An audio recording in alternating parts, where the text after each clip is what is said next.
अस्सलाम वालेकुम गाइस, मैं सलमान मलिक। आप देख रहे हैं मलिक क्विज। नमस्ते, सत श्री अकाल। कैसे हैं आप लोग? उम्मीद है कि आप सब लोग ठीक होंगे, मज़े में होंगे। हाजिर है एक नई वीडियो के साथ। और आज की video India test fires 10 missile in 35 days.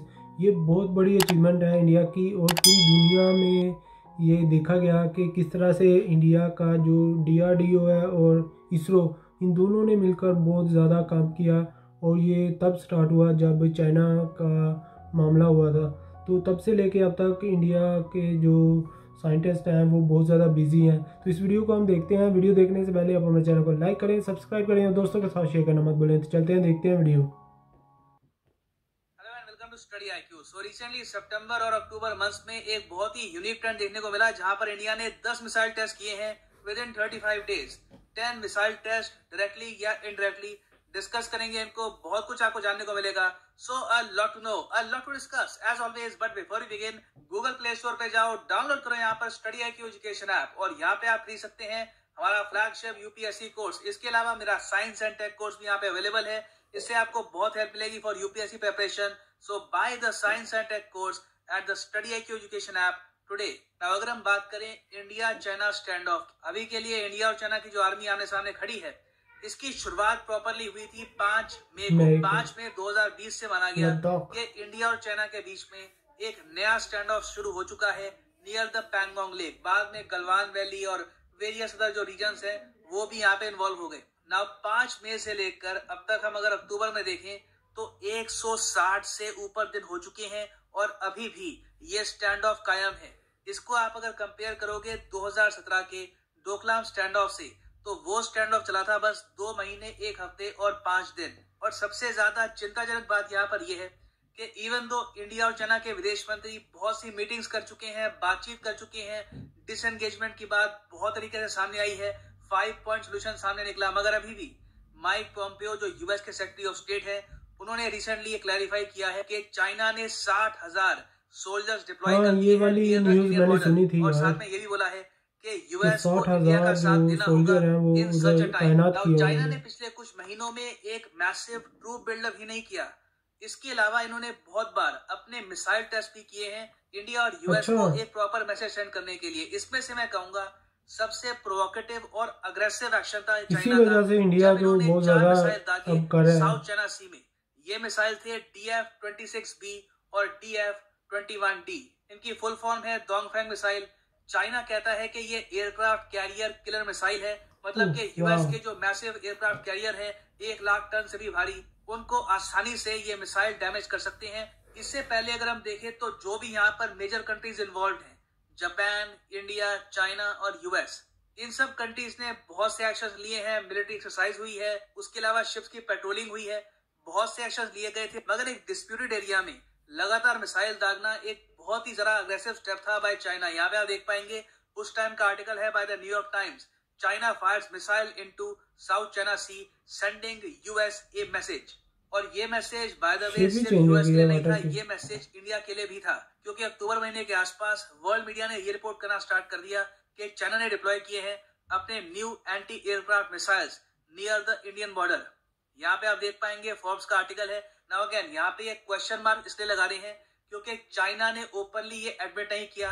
जो भी ये जर्नलिज्म करते हैं, जो ये रिसर्च करते हैं, it is based on satellite images. तो जो सैटेलाइट इमेजेस हैं ऑफ अक्साई चेन, वहां पे दिख रहा था कि चाइना ने नई मिसाइल डिप्लॉय कर दी है नियर द इंडियन बॉर्डर।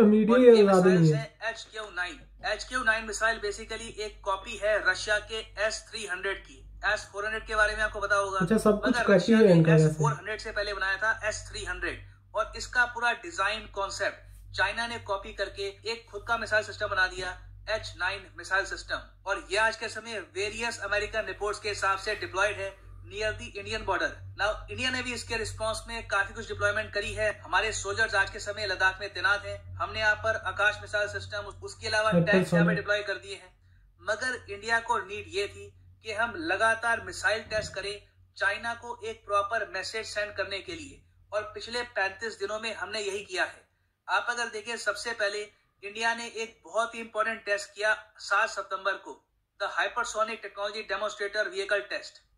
अब हालांकि HTDV अपने आप में एक मिसाइल नहीं है। इस टेस्ट से इंडिया ने दुनिया को यह बताया, प्राइमरली चाइना को यह बताया, कि हम बहुत ही जल्द एक हाइपरसोनिक मिसाइल बना देंगे, एक ऐसा मिसाइल जो एक सुपरसोनिक मिसाइल से तेज होगा, मतलब कि ब्रह्मोस से भी तेज मिसाइल इंडिया डेवलप कर रहा है and it will be ready very soon. So ये टेस्ट तो हुआ 7 सितंबर को, और उसके बाद आप अगर देखो तो 22 सितंबर को भारत ने टेस्ट किया Abhyas high speed expendable aerial target. यहाँ पे आप देख पाएंगे ये अपने आप में एक मिसाइल नहीं है, ये एक एरियल टारगेट है जिसको शूट डाउन किया गया। इससे इंडिया ने यह बताया कि हमारे पास प्रॉपर कैपेबिलिटी है, हम तैयार हैं मूविंग टारगेट्स को हिट करने के लिए इन द एयर। और उसी दिन बाय द वे एक और बहुत ही इंपॉर्टेंट टेस्ट किया गया laser guided anti tank missile का। यहाँ पे आप अगर देखेंगे DRDO successfully conducts test firing of laser guided anti tank missile. ये मिसाइल हमने लॉन्च किया था एक टैंक से, और ये अपना टारगेट अपने आप चूज कर लेता है और बिल्कुल अपने टारगेट को हिट करता है, और एक बहुत ही लीथल मिसाइल है, एक टैंक को कंप्लीटली डिस्ट्रॉय कर सकता है ये laser guided anti tank missile. और इसे हमने टेस्ट किया था फ्रॉम बैटल टैंक अर्जुन। और बाय द वे ये सितंबर 23 का टेस्ट है। इसके बाद सिमिलर टेस्ट हमने बाद में भी किया था, मगर अभी के लिए हम बात करते हैं 23 सितंबर के एक और टेस्ट की, जब इंडिया ने रात को टेस्ट किया स्ट्रेटेजिक मिसाइल पृथ्वी 2 मिसाइल। एक बहुत ही इंपॉर्टेंट मिसाइल है, इसकी रेंज है 250 से लेकर 350 किलोमीटर, और ये एक न्यूक्लियर कैपेबल मिसाइल है। यहाँ पे आप देख पाएंगे द न्यू इंडियन एक्सप्रेस का आर्टिकल है न्यूक कैपेबल पृथ्वी 2 नाइट ट्रायल सक्सेसफुल। और उसके कुछ ही दिन बाद 30 सितंबर को हमने ब्रह्मोस की एक एक्सटेंडेड रेंज का वेरिएंट टेस्ट किया। आपको याद होगा कि ब्रह्मोस की जो रेंज तो याद भी नहीं है कौन कौन से किए थे, बहुत सारी वीडियोस आई हैं, मगर 50 किलोमीटर, और इसको भी सक्सेसफुली टेस्ट फायर तेजी के साथ कर रहे हैं कि पता नहीं चलता। देखते हैं कि सितंबर महीने में बहुत से मिसाइल टेस्ट फायर किए गए हैं। फिर अगर हम देखें तो अक्टूबर को laser guided anti tank guided missile test किया ATGM, और अगेन इसको टेस्ट किया गया था फ्रॉम बैटल टैंक अर्जुन।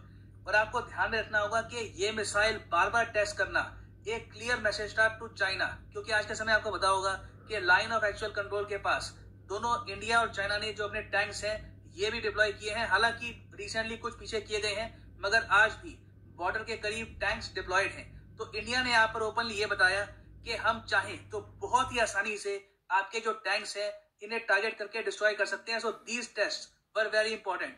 उसके बाद 3 अक्टूबर को हमने टेस्ट किया supersonic Shaurya missile. Shaurya missile भी एक न्यूक्लियर कैपेबल मिसाइल है। यहाँ पे आप देखेंगे ये है इंडिया का शौर्य मिसाइल, और रिसेंटली भारत सरकार ने ये भी कहा है कि इसको करेंगे इनटू द मिलिट्री। यहाँ पे आप देखेंगे हिंदुस्तान टाइम्स का आर्टिकल है अक्टूबर 6, 2020 का, government ओकेस induction of न्यूक capable Shaurya missile एमिड the Ladakh stand of. फिर उसके बाद 5 अक्टूबर 2020 को हमने टेस्ट किया है supersonic missile assisted release of torpedo. यहाँ पे आप देखेंगे रक्षा मंत्री की ट्वीट है the successful flight test of supersonic missile assisted release of torpedo, मतलब के स्मार्ट। ये मिसाइल प्राइमरली है नेवल वेसल के लिए, कोई शिप को अगर डिस्ट्रॉय करना है तो यहाँ पे आप इसको लॉन्च कर सकते हैं and it will target the ship. और उसके कुछ ही दिन बाद 9 अक्टूबर को हमने टेस्ट किया है एंटी रेडिएशन मिसाइल। अब रेडिएशन से यहाँ पे ये मतलब नहीं है कि न्यूक्लियर रेडिएशन के खिलाफ कोई मिसाइल है, नहीं। रेडिएशन का मतलब यह है कि रेडार को डिस्ट्रॉय करने के लिए जो मिसाइल है इसे टेस्ट किया गया था 9 अक्टूबर को। ये भी बहुत ही इंपॉर्टेंट है। फिर उसके बाद हमने रिसेंटली अभी कुछ ही घंटों पहले टेस्ट किया है निर्भय मिसाइल। हालांकि ये मिसाइल सक्सेसफुली टेस्ट हो नहीं पाया अब तक। जो भी टेस्ट हुए हैं मिसाइल्स के, इसमें से ये असफल रहा है। इस मिसाइल में 8 मिनट के बाद कुछ टेक्निकल ग्लिच आ गया था। तो देखिए, मिसाइल्स का लगातार टेस्ट करना ऐसे टाइम में बहुत ही इंपॉर्टेंट है, क्योंकि इससे पहली बात तो हम एक क्लियर मैसेज सेंड करते हैं टू चाइना। दूसरी बात यह है कि लगातार अभ्यास से हम यहाँ पे इंश्योर कर रहे हैं कि कल को अगर मान लीजिए एक स्मॉल स्केल वॉर होती भी है तो उस वक्त हमारे मिसाइल्स प्रॉपरली यहाँ पर रिस्पॉन्ड करें और जो टारगेट हम हिट करना चाहते हैं हम प्रॉपरली हिट कर पाएं। और अभी भी मैं कहूंगा काफी हाई प्रोबेबिलिटी है कि जब तक यूएस के इलेक्शंस प्रॉपरली कंक्लूड नहीं होते, इंडिया इसी तरीके से और भी बहुत सारे मिसाइल्स या फिर वेपन्स टेस्ट करता रहेगा। So for the time being ये है एंड इस वीडियो का। Thanks for listening and as always God bless you. वाह, सो गाइस वीडियो देखिए। इस वीडियो में इन्होंने डिटेल के साथ बताया कि किस वजह से इंडिया इतने ज़्यादा टेस्ट है वो कर रहा है, और बहुत सारे जो प्रोजेक्ट हैं इंडिया के वो पाइपलाइन है। तो इसकी एक ही वजह है, जो चाइना का गलवान वैली वाला वाक़या हुआ था उसकी वजह से इंडिया ने बहुत ज़्यादा स्पीड पकड़ी है। इनकी वीडियोस बहुत ही ज़बरदस्त होती हैं, इन्फॉर्मेटिव होती हैं। वीडियो का लिंक आपको नीचे डिस्क्रिप्शन में मिल जाएगा और चैनल का लिंक भी। तो बात करते हैं अब चाइना की। तो चाइना ने जिस तरह से इन्होंने बताया कि उन्होंने बहुत सारे टेस्ट किए हैं जिनका हमें नहीं पता, क्योंकि इंडिया की जो न्यूज़ होती है हम वीडियोज़ करते हैं तो हमें पता चल जाता है, मगर चाइना का पता नहीं चलता कि वो क्या कर रहा है। और उनका जो मीडिया है वो भी नहीं बताता, क्योंकि इंडिया का मीडिया जो है वो आज़ाद है और चाइना का मीडिया उस तरह से बात नहीं कर सकता। कंट्रोल्ड मीडिया है तो उससे पता भी नहीं चलता कि क्या हो रहा है। सोर्सेज के ज़रिए से जो न्यूज़ आती है वही लोगों को पता चलती हैं, अदरवाइज़ पता नहीं लगता कि चाइना क्या करना चाहता है और क्या कर रहा है। अमेरिका को पता चल जाता है इसलिए कि माइक पोम्पियो ने जिस तरह से कहा कि चाइना ने 60,000 से ज़्यादा जो सोल्जर हैं वो इंडियन बॉर्डर पर तैनात किए हैं। तो इस तरह से अगर वो तैयारी कर रहा है तो इंडिया को भी बहुत ही ज़बरदस्त किस्म की तैयारी करनी होगी। ये वाली जो जंग का मसला है यार, टू बी ऑनेस्ट मैं तो इस मामले में नहीं आता, और ये जो हो रहा है इस तरह से होना नहीं चाहिए। नेबर्स हैं, नेबर्स को इकट्ठे मिलकर रहना चाहिए, ट्रेड करना चाहिए। मगर जब इस तरह की सूरत होगी तो फिर जो आपका मुकाबले का होगा वो भी तैयारी करेगा, फुल ज़ोर से करेगा, जिस तरह से DRDO इसरो तैयारी कर रहे हैं। तो ये जो जंग है ना अब ये रुकने वाली मुझे लग नहीं रही, मगर अल्लाह करे इस तरह का काम हो कि चाइना को भी होश आए और इंडिया जो काम कर रहा है उसको स्टॉप करे और अपने लोगों पर तवज्जो दें। क्योंकि हमारे जो कंट्रीज़ हैं ये गरीब लोग रहते हैं, बहुत ज़्यादा पॉवर्टी है। तो अगर यही पैसा गरीब लोगों पर लगे, लोगों के रोज़गार पर लगे, जॉब्स मिले लोगों को, तो उसमें ज़्यादा फ़ायदा है, ना कि जितना भी पैसा होता है टैक्स पेयर का पैसा होता है वो डिफेंस में इस तरह के कामों में लग जाता है। हमारा भी इसी तरह से हाल है, इंडिया का भी इसी तरह से है, और चाइना का तो वो भी इसी तरह से है। उनका ज़्यादा पता नहीं चलता क्योंकि वो डेमोक्रेट कंट्री नहीं है, तो उनसे कोई तवक्का भी नहीं है कि वो क्या करना चाहते हैं या क्या कर रहे हैं।